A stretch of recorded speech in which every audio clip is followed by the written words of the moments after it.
Right now, 3:05 on the Mode FM.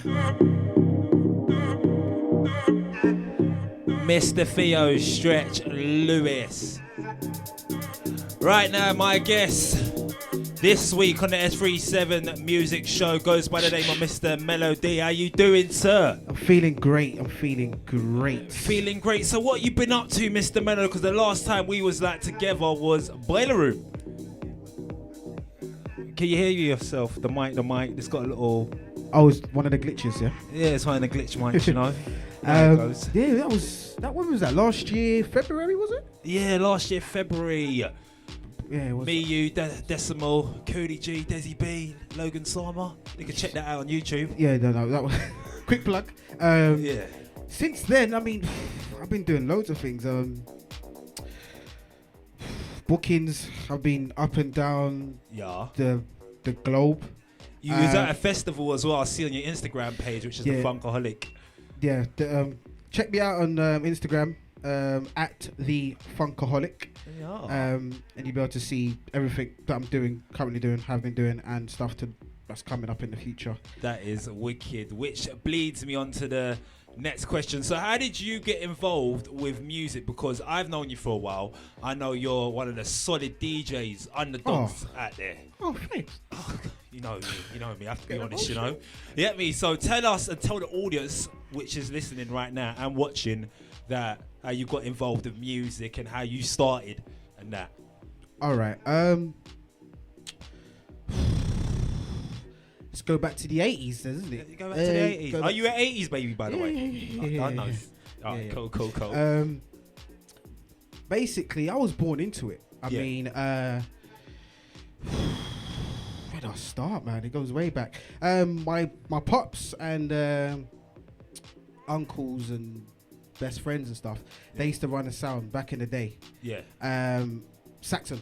Yeah. Saxon sound. Okay. And I was around sound systems, I was around vinyls, I was around artists from early, so I had that to look up to. My dad was just plugging music in my face every day. From I was like... Old school sound, man, yeah? Yeah. The reggae tunes and that. From like 3 days old. Oi! It was just nothing but...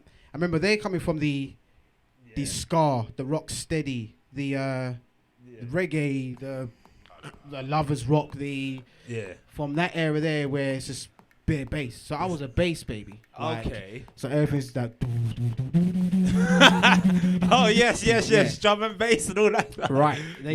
I'll get onto that. And then so from then I've always been around music. And then it was my dad. He used to take time out to teach me music. Yeah. About how important rhythm is. Yeah. And everything evolves around music. Do you know what I mean? So he helped me to count music as well, because there's numbers in music. Yeah. And that was just something he wanted to do on the side, but he just drummed it to me all the time. So you was basically learning to selecting through the music he was hearing. Yes. So when did you actually start touching the decks and that? Do you know what? It was when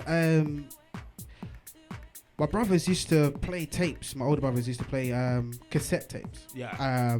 Of raves like Cool School, Sun City. Yeah. Those kind of raves there, and he was done. I remember one drum and bass jungle tape that had Brocky on there. Yeah. And he was doing drum and bass and jungle, as you know, and he was just killing it. And I remember I accidentally taped over one of my brother's tapes. Oi. Mistake. Do you remember back in the day when you to record you had to press the play and the record button at the same time? Talk about it. Old school. What I used to do as well, at the corners of the cassette tapes, you used to put tissue. Yeah. There was a part where you couldn't record. When you used to buy the TDKs, yeah, you could some 60 of them and 90. Yeah. Yeah, I'm old school. We got Woolworths. Oh, listen, you had to fast forward the tape first, then rewind it so you could get a full length. Because if you sweet spot. Yeah. I see you, bro. Hey, we're old school as well. Yeah. Showing my age. Yeah, we used to put tissue in the corners of the tape set, and then that's how you can record. And I remember I accidentally recorded over one of the jungle tapes. I never told my brother. I hid the tape. He went nuts. And then he got another tape, and I listened to that when I was studying it. And he's like, "Oh, this is what you call real music, real music." I was like, "Okay." I was into like S Club 7 and that. I didn't even know. And then like later on, a few years down the line, my brother had a tape from EZ. Yeah. And that's when he started off the mix with his dub. Like the best dub play I've ever heard in my whole entire life. You can't touch his dub play. He's just, it's DJ anyway. EZ. Yeah. Anyway. So that's a pure garage crew. Oh, yeah. So, and I was like, oh, I want to learn how to DJ. I want to do this. And I was like 14 years old. Yeah. And my brother was like, yeah, you sure? I was like, yeah, I can do this. Yeah. He goes, all right. Next day, he got decks. Wasn't long about it at all. Oh, yeah. And he goes, all right, I'm going to teach you. I was all a bit scared. But I was like, fine. So he brought out some old drum, bass, and jungle vinyls from his mate. Yeah. And he started to teach me. I was 14 years old. It took me about 20 minutes tops to learn how to mix on vinyls. And this is the thing, I was mixing on cams. It wasn't even Vestax, it wasn't Technics, it wasn't even Numark, it was cams, K-A-M. That's just like, imagine Technics being, I don't know, a Porsche 911, okay? Cams being a R-plate Punto. Oi. That's the equivalent. Like, that's what it was. There's no comparison. And it was belt drive as well. Damn. You had it rough. Oh, mate. But do you know what? I didn't know any better because I was just like, these are decks. Okay, cool. Until later when I was like, is that what I really learned on? So I learned that way. Yeah. And he was just teaching me to count the rhythm, count the bars, count the beats, everything like that. Yeah. I learned and I was hungry. And then once I learned, he was like, cool, that's it. You can mix now. Every day I was practicing. Yeah. And then I started to collect a few jungle tunes, but because I wasn't raving to it, I wasn't old enough. Yeah. I didn't really know what was a hot track or not. Yeah. So that's when I slipped into the garage and started to collect. Because you had the under 18s and under 16 raves that they still played garage. Yeah. So I used two-step ones. Yeah. I'm sorry and all them songs. Oh, I can see my old world change. Yes. Do you know what I mean? Those are the days. Those are classic days, though. Okay. Those classic days. So I done that, and then that's when grime came into it a little bit. Yeah. So I started to collect a few old grime records. What was your old grime tunes? Your favourite one, though? It was one with D double on it, and I think it was made by a jammer. I forgot the name of it. Birds in the Sky? Nope, not even that one. The label was black. It was white and green. I think it's called, no, the beat's called Frontline, yeah. Oh yeah, Biggie D. Yeah, Biggie D. Yeah. Sorry, Biggie D. Yeah, Frontline. That's it. Oh my god. That tune there. It's because it was dark, and I was going for a little dark era. Yeah. So that's when I started collecting. I started doing a few mixes, recording it on tape from there. Yeah. And I was more of like a bedroom DJ, DJing in the area, stuff like that. Mm-hmm. And then I got to like 17 years old, and I was like, let me give it up now. It's time to focus on other things. And and that was it really. So when did you start hitting the clubs? Because I met you, like, was it the 2AD days? Yeah. All of that, like the after parties. Certain people don't know about the after parties, 2AD after parties. Oh, yeah. The Radunos and all of that. You see, those. Poor Radunos, man. I know, poor Radunos. But trust me, I've even said it to people. That was like the stages, the beginning stages of a lot of people. Oh, trust me. Do you know what it is? It's because the DJ booth's high. Yeah. So you're looking down, and that gives you that extra bit of. Everybody goes in at Raduno. It's true. It was the spot. Trust me, because I think people like the feeling of looking up. Yeah. It's like that festival feeling. So when you're looking down and they're going in, it's like, yeah, I'm loving it. Innit? So what was your Raduno's moment saying that? Like, tell us a Raduno's moment for yourself. At Raduno, I think I see you at Foundation, sent to Cherry. Yeah, Foundation was. And they gave you a bottle. Was it sent to the Kings of House crew? They gave you a bottle of like alcohol. Yeah. Do you know, I got a few Raduno moments. I think, what was the best one though? I think the best one would have to be was Love House at Raduno. The second one they had there. Yeah. Because I was on last. It's the first time they booked me. Yeah. And it was like, oh yeah, Melo, we know what you're about. We want to book you, blah, blah, blah. I was like, cool. Yeah. And I said to them, like I do with most of my book, I say, how do you want me to play? Because when I play, especially when I was during my hungry stage, I was like, I'm a crowd pleaser. I don't want to play to myself because I might as well just stay in my house, stay in my room, and play tunes. So you're like a philosopher, a psychologist, like you study the audience before you go on. Yep. So that's more of experience and knowing how to put two tunes together and all of that. We'll get into that. I'll break that down for you as well. So anyway, yeah. So now, I played at the end from I was finishing at 5. Yeah. And I was playing at, I think let's call it 4 till 5. Yeah. And that's the time when people are getting tired and a bit worn out. Yeah. And I played and I killed it. I actually killed the set. And I was just playing what I normally play. But then security was like, keep playing. That's the first time I've ever had security come up to me saying, keep playing. Hey. Usually I'll keep playing and then they'll come over and go, all right, 5 minutes more, and then they give you the screw face, straight face. And then then the promoter will come over to me and be like, oh yeah, you can keep playing till 1:30 or something. Yeah. But security came up to me first, so like, keep playing. Yeah. You know they got the curtains in Reduno. They opened the curtains, it was bright. That vampire. This is what I'm saying. People didn't care, they were still going in. Yeah. It was one of the best moments, man. It was a beautiful time. I fully salute that. So for moving on from Reduno's, like, what else was you doing? Because I know you got the Boiler Room, it's Just Jam, Carnival, which I saw the YouTube footage. Tell us about Carnival. How you getting Carnival and that? That's through shout out to my mate Blondie. That's through Blondie. He's got his people that's got a set up down there every year, and he brought me through to go do a little house set. Which was good. It was a really good little setup, and it's a different experience because with Carnival people still want to hear the commercial tracks. Do you know what I mean? Because it gets them going. But you can still express yourself in a way. And it's a good experience because you're meeting everyone, and it literally is like a crazy experience for people who want to play to a variation of people at one go. Do you know what I mean? So I'd recommend Carnival first for anybody if they want to go down that road. I do agree because like you're a DJ, like what are you, selector more or DJ more? 'Cause selectors play to everyone, whereas DJs are certainly allocated. Like what would you brand yourself? Because you play soulful, deep house.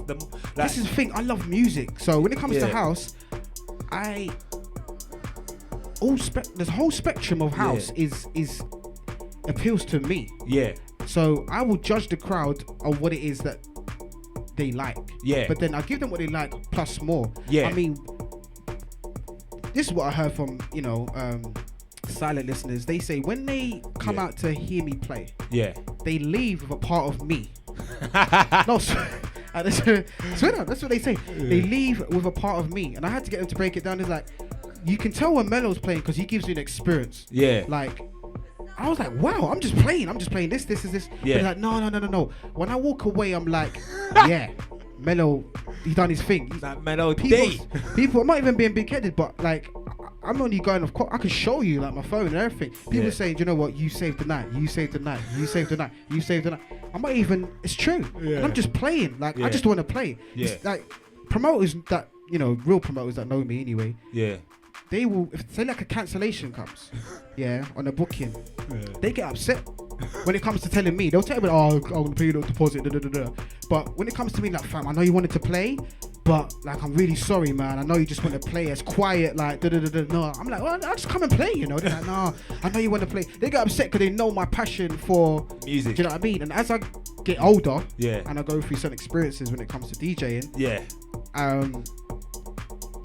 the passion just grows. Do you know what I mean? So my love for music just grows. And then because I had to study it as well, and get the breakdown of music, it's just like, wow, like, you know what I mean? Not everybody's got an ear for it. Do you know what I mean? I can see what my dad's done. It's true, it's true. How have you maintained that longevity though? Because like you played soulful, like I've seen you play a lot of variations of house music, but I did hear you through soulful first. But what are you playing now? What can you tell the audience in that? Right now, I'm playing everything.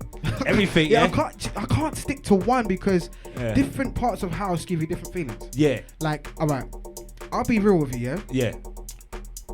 This is a Mode FM exclusive, okay? Yeah. My heart is tribal. Yes. My heart's tribal. Yeah. Second comes soulful. Yeah. Then comes deep. Yeah. Then comes tech. Then minimal, then new disco. Yeah. And everything else after that just falls in like jacking and whatnot. Yeah. But tribal because of there's something about I like drums. Like I said, I'm coming from a bass background. Yeah, the skippy drums and that. So when it's just bassy, I'm just like, oh. And then, for example, you got South Africa. Yeah. The productions coming out of South Africa are so deep. Yeah. Like, if you check them out and you go on YouTube and you see how they're making their songs and where they're making their songs, you can see they actually put in their heart and soul into production. Yeah. And I love like authenticity. Yeah. So they're not just making music in like 2 hours and then putting it out there and saying, yeah, this tune's coming out at the end of the month, blah blah blah. They're writing music. Yeah. Do you know what I mean? So I have to be in touch with that side because I love music. I like to write music as well. Yeah. So I appreciate that side. Then you got the bass side because they put a lot of bass in their tracks. Yeah. Then you got the soulful side because I love vocals. Yeah. So it's like, right, okay, there's a little difference between the two. Yeah. You've got Afro House, which kind of connects tribal and soulful together. Yeah. And then after that comes Deep House because some of the beats that they got on there just makes you want to nod your head forever and ever and ever. To be honest, apart from nationalities, it's all the same thing, innit? Don't you agree? Like, I just think the constant's all the same. There's no different to Black Coffee, to Jamie Jones, to even us even, apart from demographs. So all house DJs. I know one person that would disagree. Who's that? Alright, we wouldn't say his per name, but she would definitely disagree. I know that. Do you know what it is? I think it's all the same. See, I have to disagree, but I have to disagree in a way where I can't tarnish my name and cancel bookings. Like what Ten Wolves done the other day. You see? I don't know. Oh, no comment on that one. Oh yeah, they won't get an exclusive on that. But yeah, I have to disagree because. Right, what's up? Talk to me. I think I'm trying to put in a way where be expressive, be you, because it's the S37 show. No, I can't be me because I can be me to an extent. I can't get too professional. Political. Yeah. Yeah. All right. Black Coffee is in a different level. This is my experience. So everybody's got you got your experience. I've got mine. Yeah. Black Coffee is in a different section to Jamie Jones because one, his productions are totally different. Two, his all right, the artist that he brings through is a lot compared to Jamie Jones. Yeah. Like, these are people who are up and coming and he will create something out of nothing. That's what Black Coffee does. You'll see she can sing and he will get her. If you watch people that's worked with Black Coffee and they say, okay, we was in the studio, he would just make them work. Right again. Because he knows the potential. More vocal, isn't it? He's more vocal on the vocal side. Yeah, definitely. But he engineers it because he writes music as well. Yeah.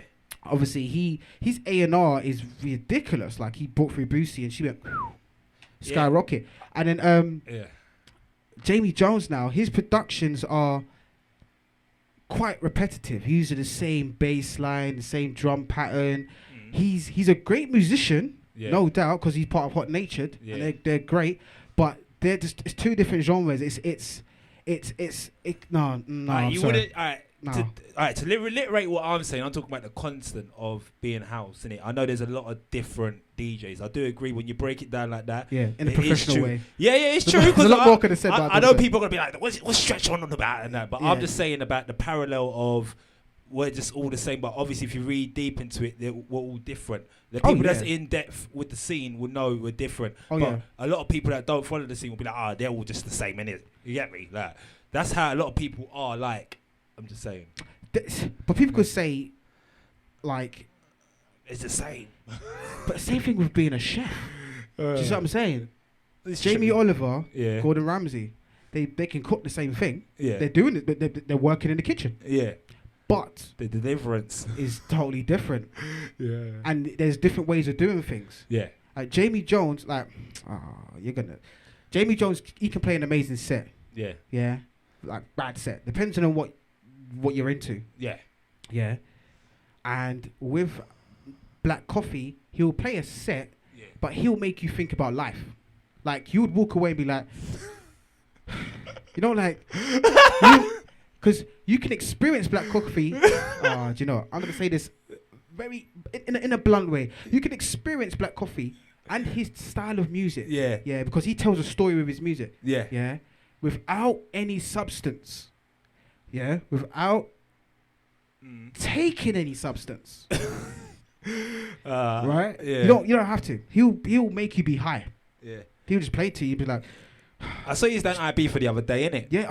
You see, that's a good look. Breaking through with his style of music. But they should have had it from a long time ago, but nothing that happened before its time.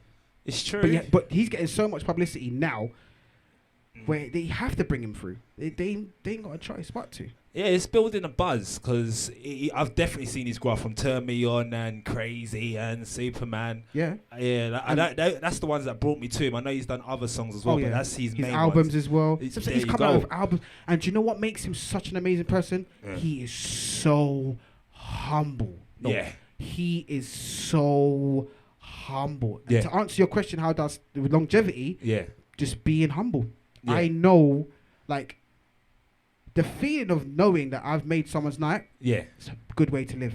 You are very humble. Humble pie. That's where I was raised. My pop showed me to be humble as well, because I understand music and I understand DJ. A lot of people don't, and they're just coming for the quick buck and then keeping it moving. I'm here for the long run. Yeah, it's true, because I do agree. Let me play another song as well. Set the D, not here, but I do agree with being humble, because when you showcase that to an audience, that your style and how you do it, because a lot of people do music for the wrong reasons. Yeah. They do it to be popular, and I'm strong on that. I don't like people who do it to be popular, you know, because Yeah. there's going to be those days when it's quiet, and especially when festival season's done and everyone is in their house and that, you have to keep that momentum going. This is it. And a lot of people may not like feel your belief, or they just may be there for when you're on your good days, not your bad days, not the grafting days. This is it. The rainy days. This is it. People, you have to stay true to you, because your silent listeners and your real fans will keep you up regardless. I mean, like, when I was coming up in 08, 09, well, let's say 08, but I may have named myself in 09. Yeah. The people that was popping in 09 and in 10 as well, on the underground scene, they're not there anymore. Why do you think that? In a professional way, or? Oh, it's professional, isn't it? We're professionals. Because do you know what? Some of them lack consistent and lose direction. That's one. Two, they don't want to conform to what's new. They don't have to adjust. That's it. Or they don't want to. Yeah, because I know one particular DJ who said, I don't want to change. But he is great. And he makes productions as well, like serious productions. There's change and adapting. Changing is doing a 180. Adapting is that today's surrounding, but you know how to implement that. See, yeah, that's true. That's true. But, I mean, a lot of people who have changed have lost the old ways. I was coming up before SoundCloud. So you had to make a name for yourself. It was harder. Listen, I already spoke to you about the Frisbees. You could not stand outside a venue giving out your CD and your CD was rubbish. You couldn't, because you had certain people in the industry who would put it out there that your CD's rubbish, and they'll just use it as a Frisbee as they're driving home. CD's rubbish, throwing it out the car. That's it. So you had to come up with a quality CD. The person who was killing it was Super D. Super D, I do give him props. Super D and his House Super. The Q Pasta CDs as well. Oh, don't even get me. You see, I'm being honest. I'm a genuine guy. Yeah. Super broke barriers. If it wasn't for Super, might as well say Pio as well. If it wasn't for Super and Pio, I wouldn't be here. I'm just being honest. I give props to people. See, a lot of people in the underground don't really want to. They're very rude. They don't like to endorse another man. This is what it is. Do you know what I mean? And I'm proper passionate about that. Yeah. So I like to give props to people that was there before. Yeah. Super, Perempe, F Bless, Flex. Yeah. Oh, Pio. Yeah. You've got Kismet. Kiz. Yeah. Feet. Yeah. Like, do you know, I even during the funky days, I used to listen to Gumbo. Old school. Who mentions Scott Cold Steps? Who mentions Gumbo? Yeah, no one does. MA1. Angie B? Yeah. Really? D'Artagnan.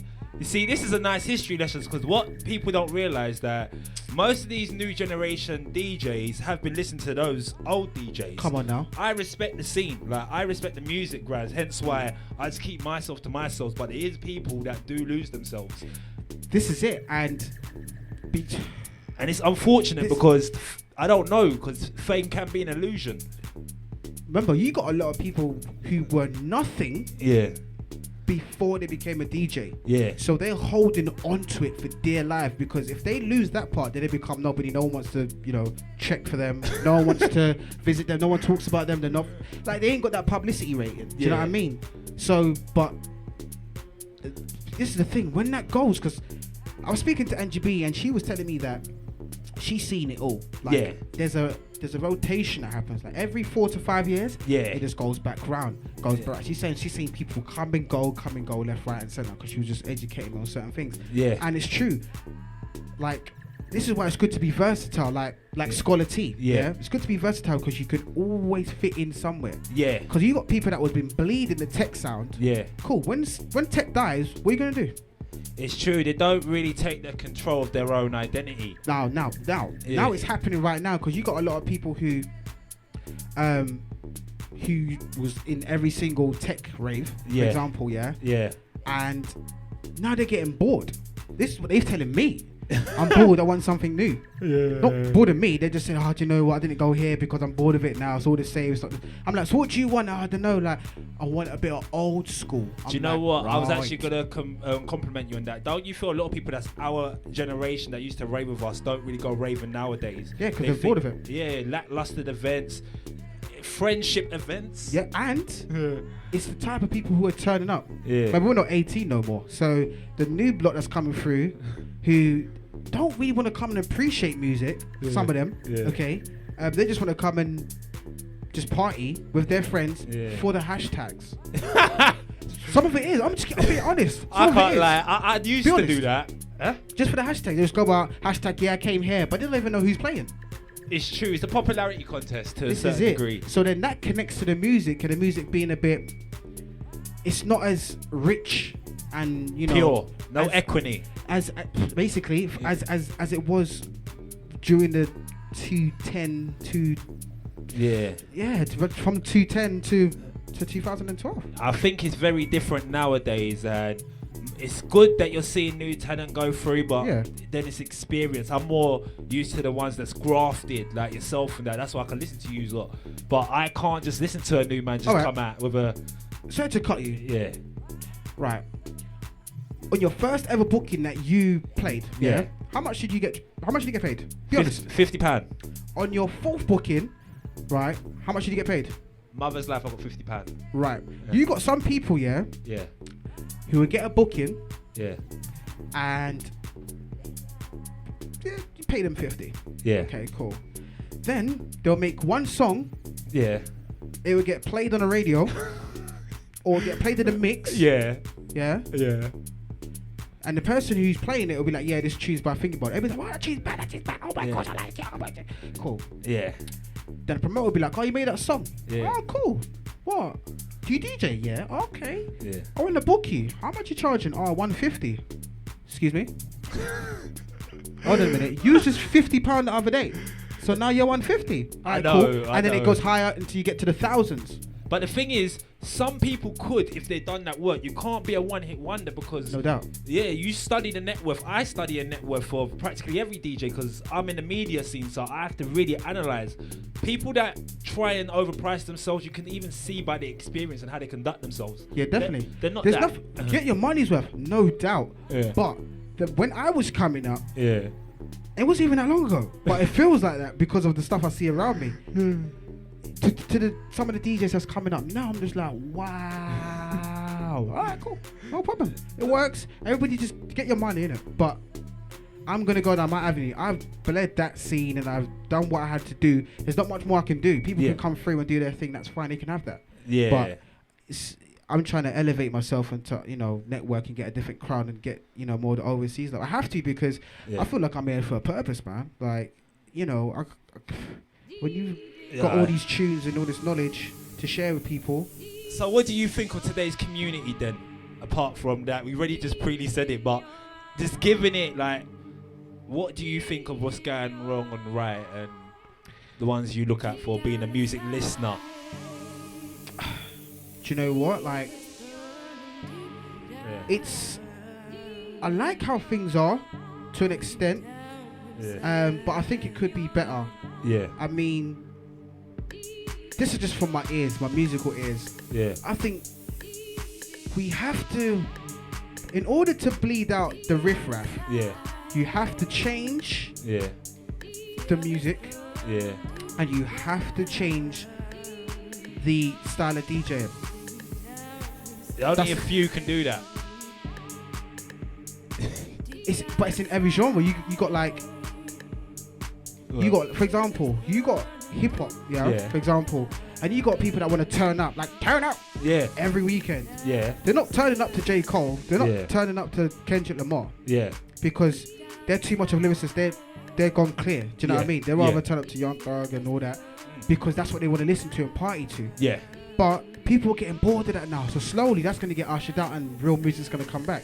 So with the underground scene, I think there needs to be more quality music. I mean, because then it'll attract the people that was when we was coming up. Do you remember people used to come out in heels? Now it's Converses. I ain't seen a dress in time. a decent one anyway. Oh, there you go. You get me right now. I see it. I miss that. I don't mind. This is the thing. I don't mind playing to the crowd. I don't mind playing, but I want to balance because I'm versatile. Some people just don't mind playing. I'm happy with that. I can't. Do you know what I mean? When you're versatile, you appreciate different avenues. So therefore, I appreciate the whole spectrum of house because when you play deep house, you get that kind of following. When you play soulful, you get that kind of following. Afro house, you get that kind of following. So you appreciate everybody because you got to learn to understand everyone. And then when you see the differences, you're like, wow. Now I understand why that's beautiful. So I appreciate everything because I've seen it all. Do you know what I mean? I do respect that. So tell us about the production side then. Do you know what? I did want to get into productions because I wanted to play my way through, which I've been fortunate enough to be alright with that. And it was Cooney that said, DJ will only take you this far. You have to get on productions if you want to jump that fence and be on the other side. And I've been listening to it for a little while, but I've never done it. I'm like, but you've got character and personality, so you can be a presenter. The Black Dermot O'Leary. You got character, plus you're a Capricorn. We are the most unique and elite star sign out there. I'll give you that. Thanks for that, actually. ITV, get at me. So, one day I sat down. Do you know? No. It wasn't even that. I was listening to Oshalade. And an interview that he done, and he was talking about him DJing, and then when he got into productions, he said, I can get paid to play other people's music. But that's me promoting other people. At that point, he decided, I need to give people a bit of me. So whenever I play out, let me just do me.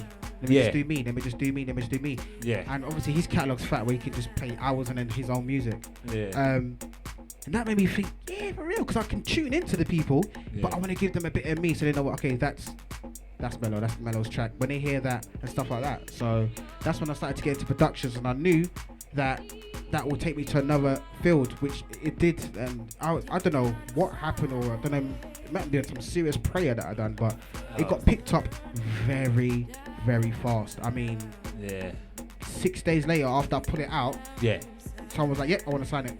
I'm so bad. I was supposed to burn it off my PC, but I've been busy. I'm such a spank for that, so I do apologise.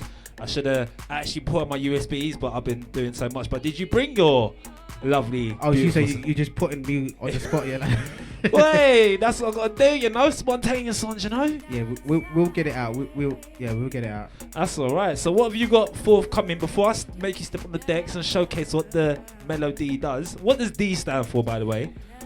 My name. Is it? Yeah. I thought it stand for dangerous, like Melo dangerous. Mad thing and that. It stands for Daryl. Is it? Melo Daryl. It broke it down. It was me and my sister when we were sitting down, like, what name should we come out with? And she was just like, what do you like about music? And I'd have to break down what I liked about. Let me give you a quick breakdown. Basically, when I studied music and stuff, I then saw the importance of my family in terms of the elders, the influence they had. All right, let me give you a real quick breakdown. My Saxon family used to play music in Jamaica. This is in the 60s. There was one guy who was there, a little young boy paying attention, watching it, everything. Watching what the DJs are doing. Now, this guy's name's Kool Herc. Yeah.